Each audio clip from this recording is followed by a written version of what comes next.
a lie. Yeah, it was. I'm tired of this Black Lives Matter lie. Yeah, everywhere you go, I go to Grubhub, Uber Eats, Twitter, Facebook.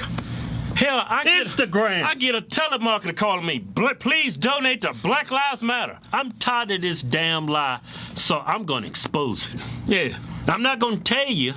I gotta show you, because if I don't show you, you gonna call me a liar and a sellout and an Uncle Tom and a coon. Bad things happen to all races by the cops. Yeah, that catchphrase, Black Lives Matter, it duped a lot of us, but it didn't get us. Yeah, it's catchy though, but I didn't fall for it. Look here, first case.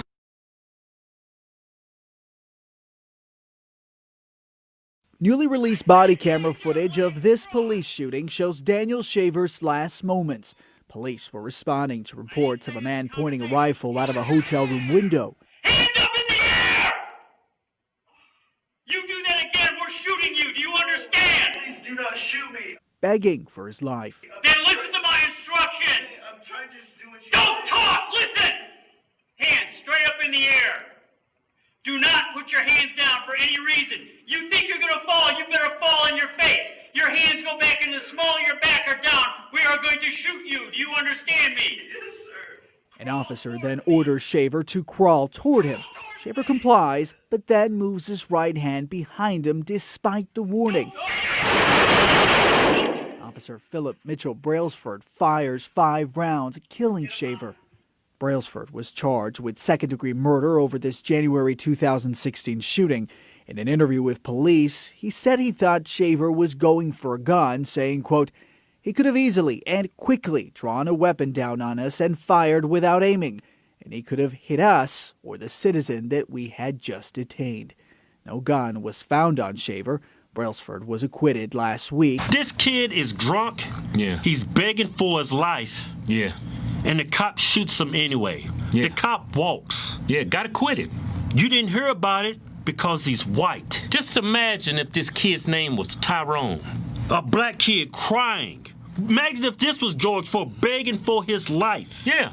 It'd be front page news, but you didn't because it's some white kid with privilege. They're not going to show you that case because they're trying to spin it like this only happens to black folks. Next case. This Tony's the only thing we can get. Help me! In 2016, Tony Timpa called Dallas police for help. You're gonna kill me! And this You're gonna kill me! was the help he got. Restrained. Tony! Tony! Back to school! And mocked until he died. This was a tragedy. It was needless and avoidable. From a Dallas parking lot, Timpa dialed 911 and said he was a schizophrenic, was off his meds, and had taken cocaine. Hey, Tony, look at me, bro. Officers show up, but Timpa is hysterical, already handcuffed by a store security guard. He's then restrained like this for about 14 minutes, and officers can be heard laughing as Timpa's face is buried into the ground. Jeff Henley is representing Timpa's family against the city of Dallas in a federal lawsuit. He says officers knew Timpa was on something and should not have restrained him this long. From this, radically prone position, Tony is going to suffer asphyxia. When Timpa does stop breathing, officers continue to crack jokes. Is he asleep? He's snoring, that's what it was. But they stop in their tracks when a paramedic says the 32-year-old is dead. All this stuff. He's dead. He's what? He died just like George Floyd did. Yeah, smothered him to death. But this guy didn't have an extensive prison record like George Floyd, right? And the cops are mocking the dude after he's dead. They saying they sleep. Yeah. You didn't hear about it because he's white. Imagine if this guy was a black guy. 2 police officers standing over a black body, laughing. Not gonna hear about it. Doesn't fit the media narrative. Yeah. Next case. Police body camera footage captured the shooting, and the moment officers realized there was a boy in the car. I never saw a kid in the car, man. 6-year-old Jeremy Martist, who is autistic, died in the front seat, shot 4 times. His father, Chris Few, was critically wounded. Speaking publicly about that night for the first time today, Mr. Few told the jury officers gave no warning before they opened fire. "I had my hands in the air," Few testified. "I put my hands out the window. They kept shooting." Several witnesses also told the jury Mr. Few had his hands up, which body camera footage appears to confirm. But Officer Derek Stafford's attorney says he and his partner acted in self-defense after a 2-mile pursuit.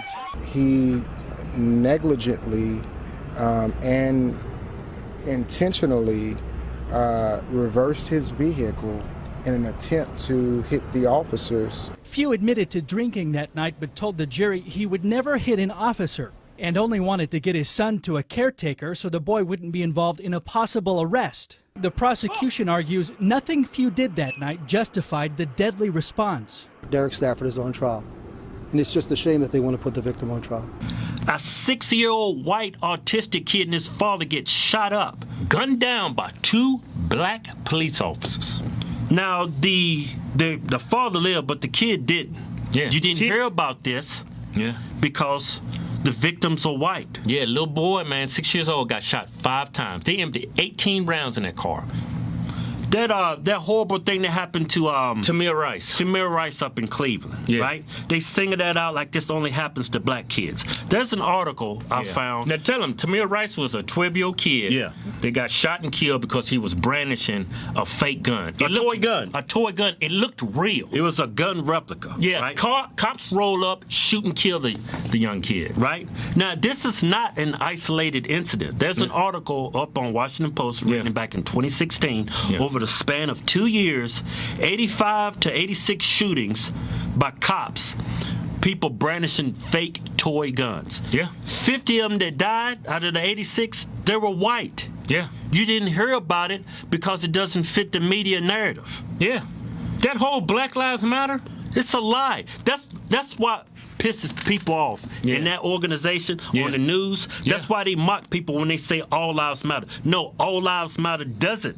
It's not that. It's just about black lives. Because if you say all lives matter, it kills that narrative. That narrative falls apart. Everybody knows that there's black men is not being gunned down by a systemically racist police force. They act like this damn United States is the damn, like a scene out of that damn movie, The Purge. Yeah. And they keep saying, look at the prisons. All these black people incarcerated. Why? Because of the color of their skin, or because they was robbing people, killing people, committing crimes? If they're in jail because they're black, it's 2020. It's pretty easy to get them out. You gotta have evidence to be in jail. Derek Chauvin's case, they're painting this like he's a white supremacist. Right. That he killed George Floyd because he was black.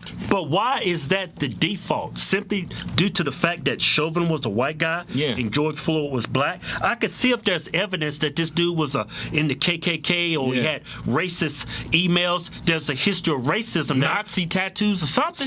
It's got to be something. Your default cannot be racist. Just because he's white and the victim's black. That's being racist. Look, the 4 cops involved with George Floyd's death, and that was a murder. They all 4 of them need to be held responsible for that. Right. I'm not saying that. But out of the 4 police, it wasn't 4 white police officers. No. 2 of them was white. Yeah. 1 was Asian. Yep. And the other one was black. Yeah. So how is this prove that there's systemic racism in the police force? Why does this dude Chauvin, why do we look at him and say this is all cops? When we look at black folks, we don't say they're all criminals. When we look at white folks, we don't say they're all racist. Yeah. When we look at Muslims, we don't say they're all terrorists. Why do we get to call all cops bad because of one bad cop? Because that's what the media wants. They're going to push this narrative, and look how it's divided the country. Yeah. They have split this country in half. These riots, people actually think cops out there hunt down black people for the simple fact that they're black, and there's no evidence of that. None. No statistics, no facts. They just tell you that black men are getting gunned down. It's all BS. It's all BS, and that's why I would never stand with Black Lives Matter, because it's all a lie.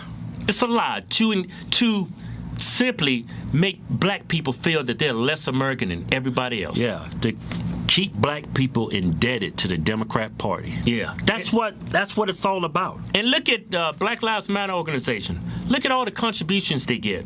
Look where that money's going. It's going to Democrat presidential candidates. It's not going to black people. It's not going to black neighborhoods. No. It's going to rich old white men running for president. Oh, that's what I call white privilege. Yeah. Go to officialhorsetwins.com and pick you out a patriotic t-shirt today. Hell, I'm even giving you 20% off. Just type in discount code Chinese Virus. We call it Chinese because it's from China. We making t-shirts great again.